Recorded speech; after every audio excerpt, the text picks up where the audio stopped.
Hello Tournament Poker Edge, I am Andrew Brokos. This is a series I am calling Bad Hands. It's going to be about playing from the big blind, where, as you may know, you often have incentive to play a lot of what are commonly thought of as bad hands. And we're going to talk about why some people are reluctant to do this, or why sometimes even when people do this, they end up losing money with these hands. Today is going to be about the pre-flop. Well, I shouldn't say today. You might be watching more than one of these videos in a day. This video is going to be about the pre-flop math, or the way that you should be thinking about calling from your big blind, and why it makes sense to call with a lot of hands that you might think of as bad. But most of this series is really going to focus on how to handle the post-flop situations that you'll end up in as a result of playing these hands. So just to give you an example of what I mean by this is it's actually a simplification of the range that you'll find in modern poker theory. You probably know there's a lot of these out there now. There's a service called Floptimal. There's quite a few places where you can find these ranges that are created by solvers. They're going to look a little bit different from each other because they are dependent a bit on the inputs. But this, you can see I've rounded everything to 100%, 75%, 25%. The actual mixes here would be a little bit different, but this gives you a rough idea. The yellow squares are pure calls. The gray squares are either pure folds in the case of these hands down here, or pure raises in the case of these better hands. And then these mixes here, these are mostly hands that are mixing between call and raise, but at the low end, some of these hands are mixing between call and fold. So this 75 here means calling 75% of the time with pocket threes and three betting with them 25% of the time. This means calling 75% of the time with king four offsuit and folding 25% of the time. So we're going to talk a little bit about how to interpret something like this, but mostly just why it looks the way it does. Why does it make sense to call with a hand like king three offsuit, seven deuce suited, 5-4 offsuit? That'll be the focus of today. Really, the main point that I want to make, despite the provocatively named title of the series, is that there are no bad hands. There are hands that are not worth playing at the price that you're getting. Another way of thinking about this, and really the way you should think about all of your poker decisions, is risk and reward. There is some risk associated with everything that you do in poker, even when you have the nuts, right? Even if you're betting with the nuts, there's a risk associated with that, which is that you might be causing your opponent to fold hands that would have put money into the pot later. So there really are very few risk-free decisions. I mean, if you have the nuts and you're facing an all-in bet on the river, that's a risk-free decision. There really are not a lot of risk-free decisions in poker. So you should pretty much always be thinking in terms of what are the risks and what are the rewards. When you're in the big blind facing a small raise, and they're antes, as there often are in a tournament, there is a lot of reward associated with calling. And that means that even though it might seem kind of risky to take a bad hand like king three offsuit and play that hand out of position, there's a lot of reward associated with that. And in fact, the risk is not that high. That's part of the point. Is it's really only costing you a single big blind, or maybe 1.3 big blinds or something like that, in order to see the flop. So the risk is really not that low, and because there's a lot of money in the pot, the reward for playing those hands is significant, which is why solvers so rarely fold their big blinds. I think the reason why a lot of people are reluctant to do this, or even if they're sort of willing to trust a solver and make these calls, they have these concerns, and I think it sometimes leads to post-flop play. And the thing that I want to emphasize is precisely because you're getting such a good price, precisely because the pot odds that you're getting on the call are so good, it's okay that some bad things are going to happen. I think what happens is people are like, well, what if I call with king three and then I flop top pair, but my opponent bets 3 times? What do I do then? Or well, what if I call with king three and I flop bottom pair and my opponent bets big on the flop and overbets the turn? it's okay that you're sometimes going to end up in bad spots. It's also okay that you're often just going to end up check folding the flop, right? Like when you call with king 3, there are not a lot of good flops for you. So you are going to be doing a lot of just checking and folding when you miss the flop. So it's okay to sometimes just fold right away. In fact, it's okay to often fold right away. It's okay that you're sometimes going to end up in situations where you don't know what to do. It's okay that you're going to get bluffed sometimes. It's okay that you're going to get bet off of a hand that maybe would have improved, or get bet off of a draw, or something that has decent equity. All of those things will happen. So the point is not that, like, obviously you're not making a ton of money playing, like, calling like king 3 offsuit from the big blind, and everyone ends up in these difficult spots. The point is that it's worth doing even though these things happen. So it's perfectly fine to recognize that these things will happen, and even to try to prepare for them as well as you can. But it's okay to just accept, like, okay, sometimes bad things are going to happen and I'm going to lose money, but it's still worth playing this hand. And again, this really is not specific to, I keep using king 3 offsuit as my example. It's not specific to king 3 offsuit. I mean, sometimes you have pocket kings and you raise with pocket kings, and then there's an ace on the flop. And there's not a great way to play the hand at that point. It's just a bad flop for you. You got unlucky. Now, of course, there's going to be a lot more bad flops for king 3 than there are for pocket kings, but the point is the same. I mean, sometimes you end up in bad spots, sometimes you end up in good spots. And, the reason why you can play kings in basically any situation is that there are so few bad spots. King 5 has a lot more bad spots, but if you're getting a good enough price, it can still be worth playing.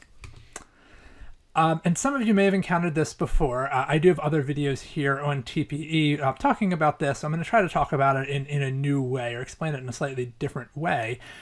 But there is a way to put a price on, to try to think mathematically about whether or not it makes sense to make these calls. I think part of the problem that a lot of people run into is they're not even trying to make these decisions in a mathematical way, or even a way that's like mathematically grounded. People are just sort of like, do I feel good about calling with this hand or not? And I don't think that's really a good way to make the decision, because your gut is not really going to tell you, like, will I be able to win 17% of this pot, which is often the question you need to ask yourself when you're getting that kind of a price from the big blind. I mean, your gut can tell you, do I feel good about this situation?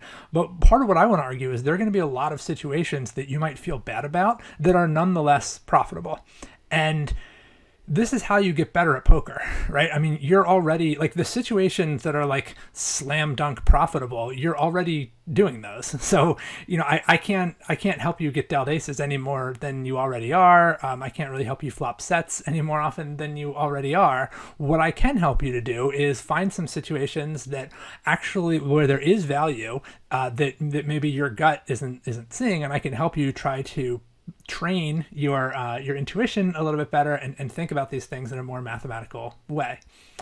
So equity realization is a way of thinking about, or really trying to put a number on, or trying to think mathematically about how well is this hand going to play after the flop. So you can think about this as an equation where your expected value, which is like what is it worth to call with this hand, is equal to how much equity does this hand have versus my opponent's range, times how well am I going to realize that equity. I'll come back in a moment to what exactly I mean by that, but I mean, broadly speaking, when we talk about, like, what does it mean for a hand to realize equity, what we mean is, like, how well is this hand going to play after the flop? So, I mean, if you imagine the extreme of both players just get all in pre-flop, everybody's equity realization is 100%. I mean, you go all the way to the river. If you have the best hand, you win. There's no more betting. There's no risk of getting bluffed off. There's no risk of paying off value bets. There's no opportunity to make value bets when you have good hands. Your equity realization is just 100% if you're all in pre-flop. When you're not all in pre-flop, an equity calculator doesn't really tell you what your hand is worth, because we all know that some hands, even though they might not have great equity, if they can make something big like a straight or a flush, they can potentially win a lot of money. Small pairs are good examples of this, where you might only have 40% equity or something with a small pair, but if you make that set, you know that you're going to win a lot of money. So that's one example of how a hand can over-realize its equity. In terms of which hands are good for realizing equity, So when you're thinking about how well is my hand going to play after the flop, it really depends on how deep the effective stacks are, right? Not just your stack, but the effective stacks. The deeper you are, the better that hands that have the potential to make like a straight or a flush are going to be, and the less valuable it is to just make a pair. I mean, a pair is still a good hand, especially a good pair, but like when you're 100 big blinds deep, you're not generally looking to put your entire stack in the pot with one pair. But when you're shallow, you are. If you only have 25 big blinds and you make top pair, that's a great hand. 100 big blinds, you have to be a lot more cautious about it.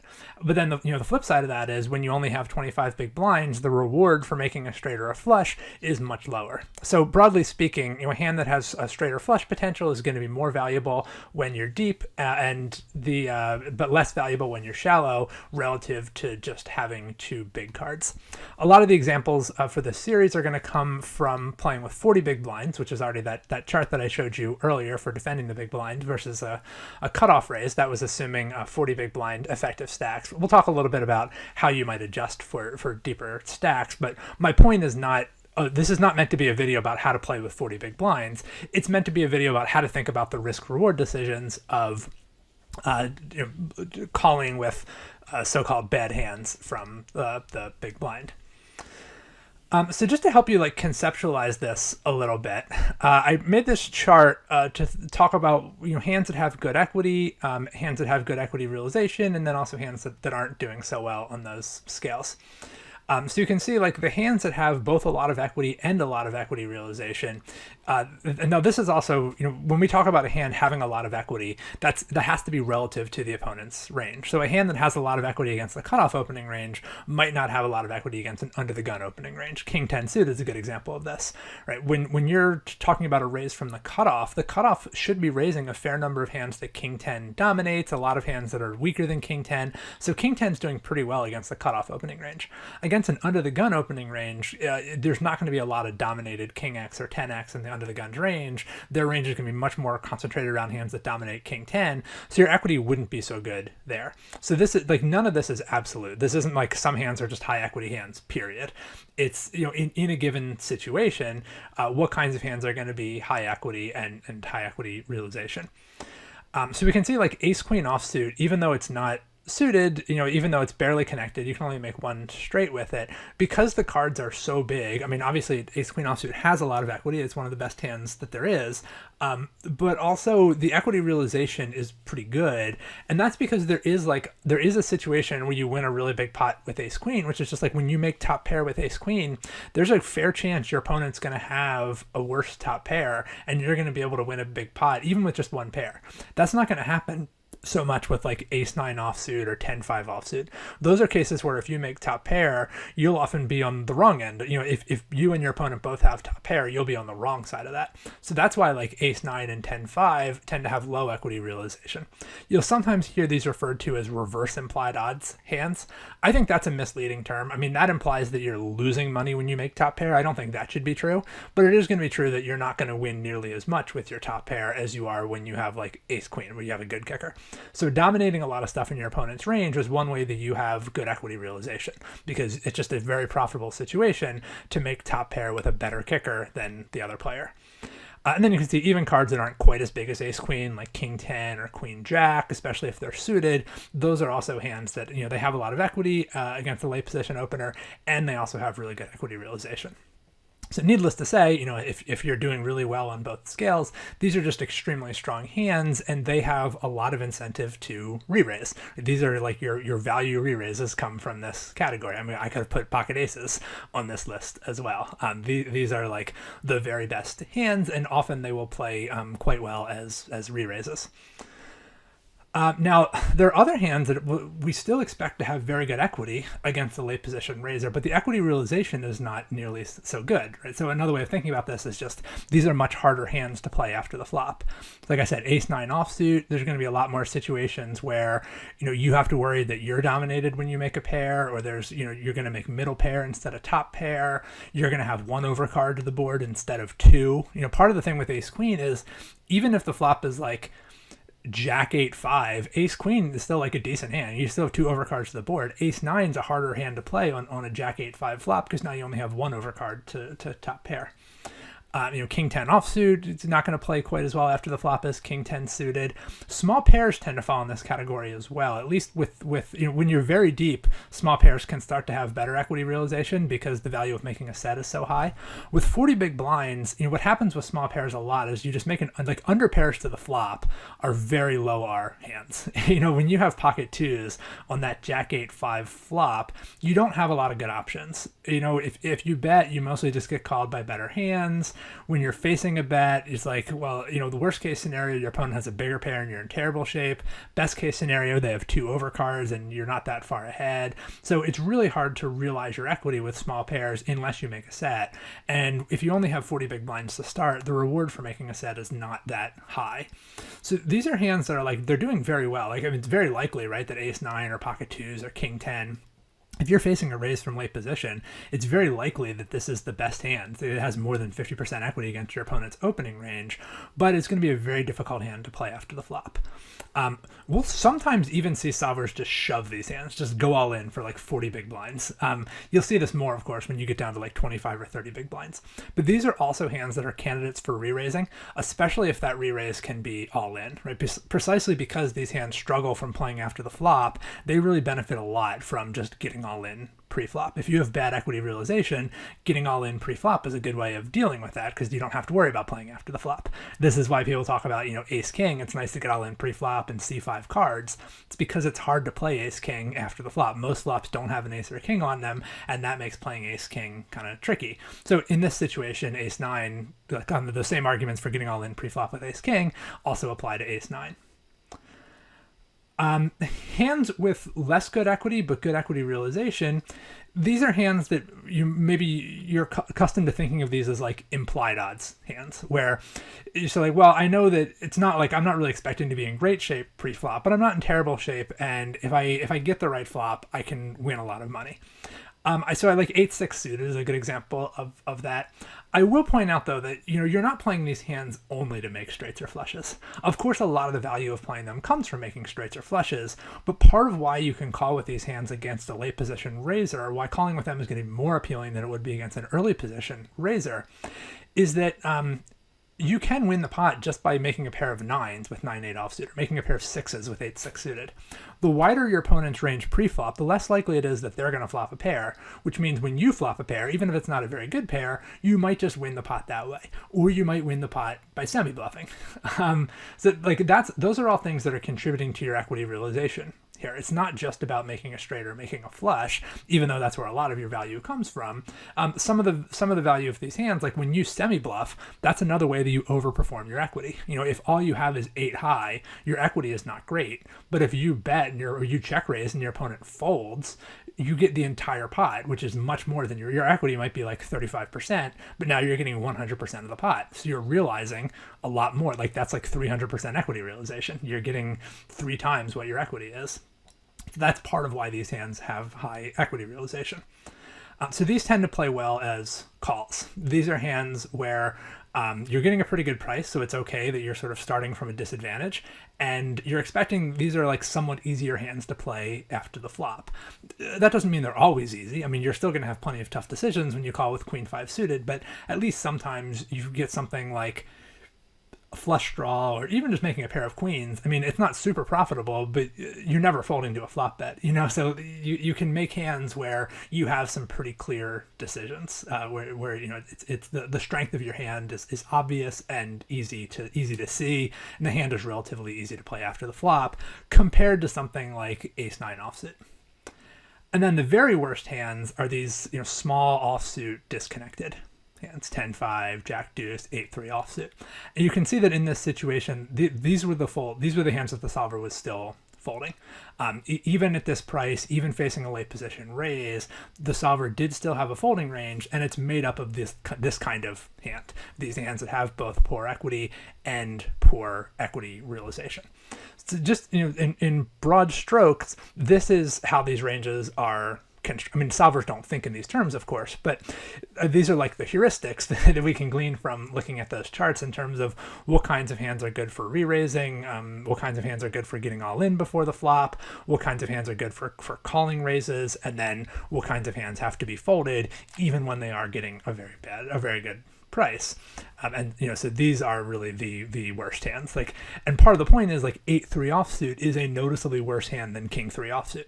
And that, you might be accustomed just thinking of both of those as bad hands, but when we're getting this kind of a price, like 4.5 to 1 or something to call a raise from the big blind, it really matters how bad. It's not just we can break up all hands in poker into these are the good hands and these are the bad hands, or even trying to make 5 tiers. These are the category 1 hands, category 2 hands. That's not a helpful framework for thinking about defending your big blind. You need to be able to make more nuanced decisions than that.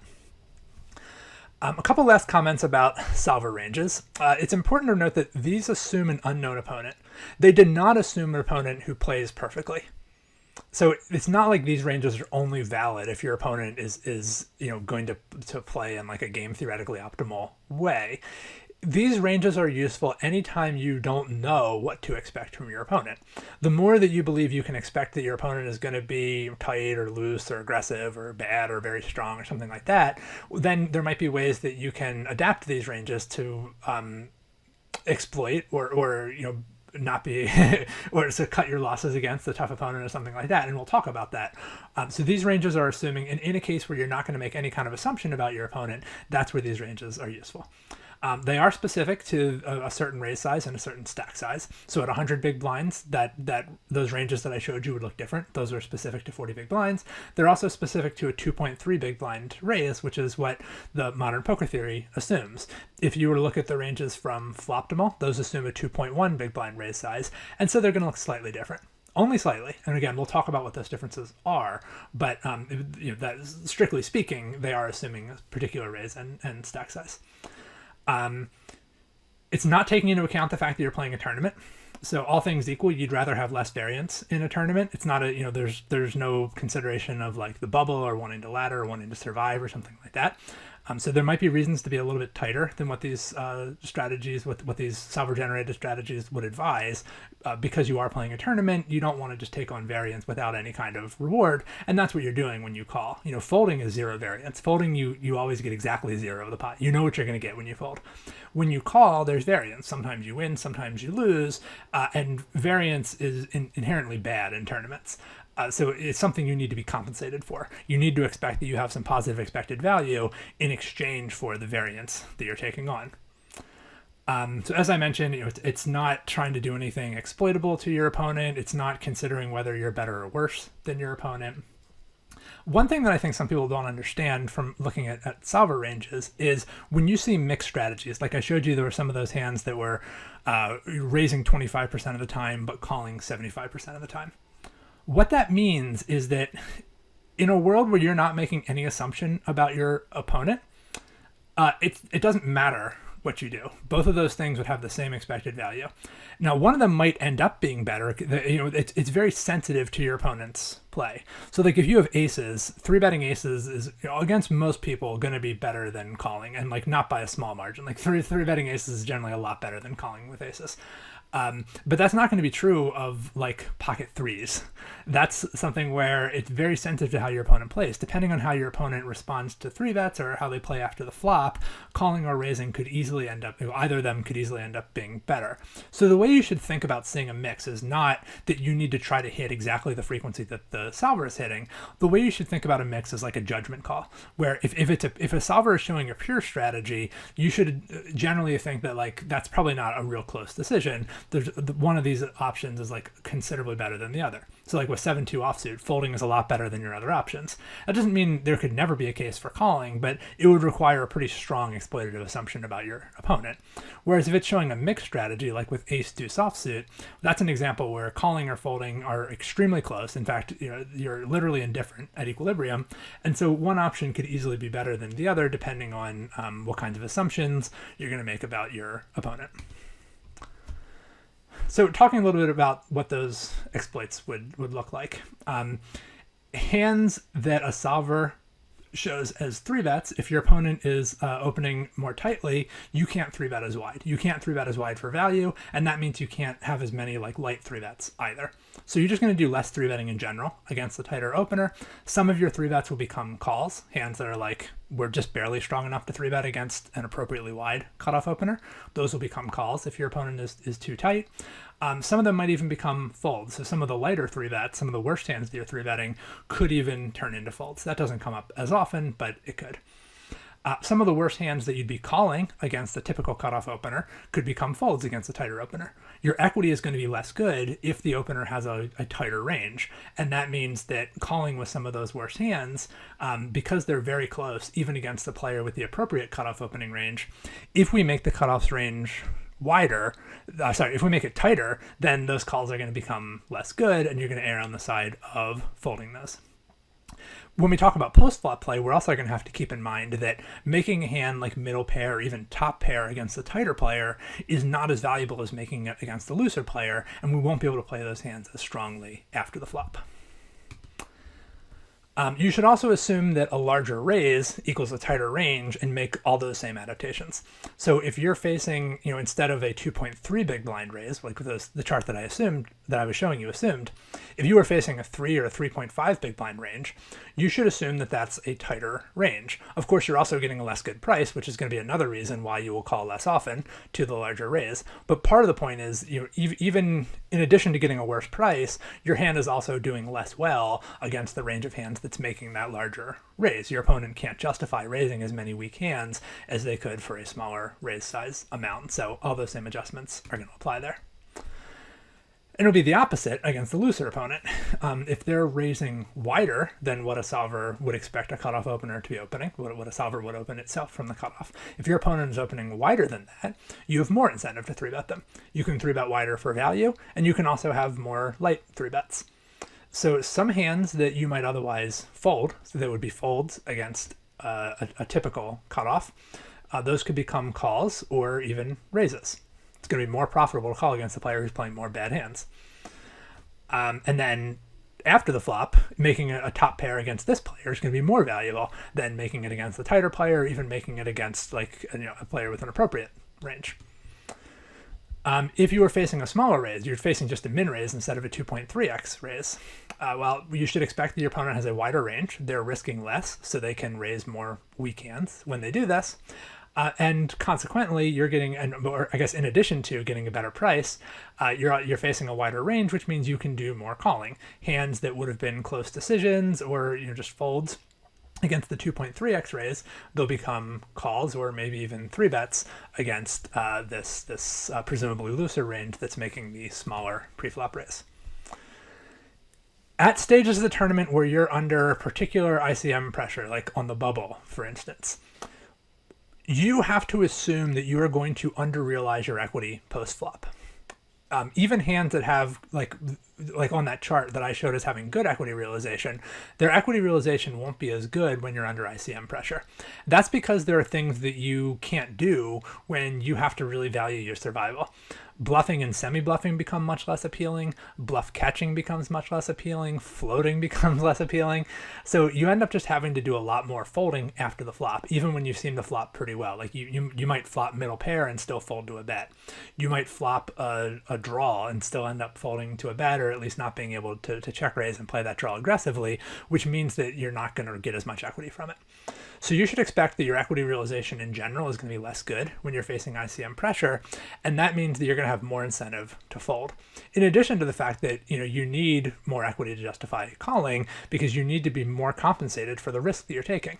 The risk of playing hands on the bubble when you might get eliminated or at the final table where you're trying to ladder, the risk is greater, and consequently you need a higher reward to justify playing in that same situation.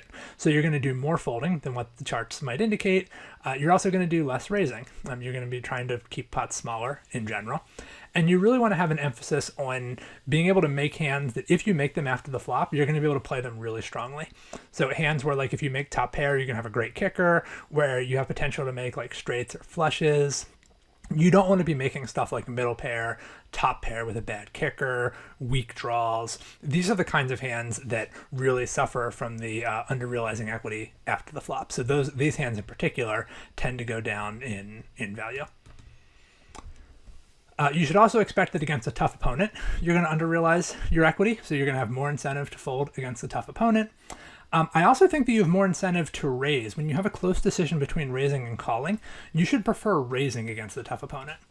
I think that's generally true. It is not true if like the table is generally soft and there's just one tough opponent there. This will happen a lot at like the WSOP, not necessarily the main event, just like any tournament there. You might have one like world-class player at your table and then a bunch of Muppets. And so like you don't really want to get into big confrontations with the one tough player. So you're going to sort of avoid, like maybe just do more folding or more like calling and check folding the flop against that person. But if it's just like a tough table in general, then you're going to, or like you don't feel like you have a skill advantage over your table, it's actually going to be to your advantage to force larger pre-flop pots. Your equity realization is going to be better. Your skill disadvantage is going to matter less if you're able to make the pot larger before the flop. So you actually want to err on the side of raising against tough opponents. I think a lot of people get this wrong. They're intimidated by tough opponents and they decide I'm going to just call. But actually calling is making your life harder against the tough opponent. It's making their life easier. It's making it easier for them to use their skill advantage. Also, tough opponents will often have wider raising ranges because they expect that they're going to have a post-flop advantage that might also be used to people not 3-betting them enough. So raising ends up being like extra valuable against these tough players. So it's really important to make sure you're finding your raises when you have tough opponents. Now, the flip side of this is against a weak opponent, you should expect that you're going to over-realize your equity after the flop. They're not going to bluff well. They're not going to value bet well. They're maybe going to make it obvious when they have weak hands. They're going to go up too easily to check raises. There's lots of things they might do wrong. The bottom line is you have more incentive to play hands against weak opponents. So you're not going to fold as often to weak opponents. You'll call with weaker hands against weak opponents. And you're going to prefer calling rather than raising in general. Right, for the same reason that you preferred raising when you were the weaker player, when you're the stronger player, you'd often rather call so that there's more room to play after the flop. You can use your skill advantage, and you don't really want to just push small pre-flop edges against these players because you're anticipating better edges later. This is a little dependent on how they respond to 3-bets. Like one way that this player could be weak might just be that they fold too much to 3-bets. Of course, against those people, you have more incentive to 3-bet. But all things equal, you're generally not looking to make pre-flop pots as large when you're playing against weak opponents because you want to be able to have more room to maneuver after the flop. So next time we will talk about what kinds of post-flop situations might you get into when you do call with these so-called bad hands from the big blind, and how do you navigate those. For now, thanks for watching.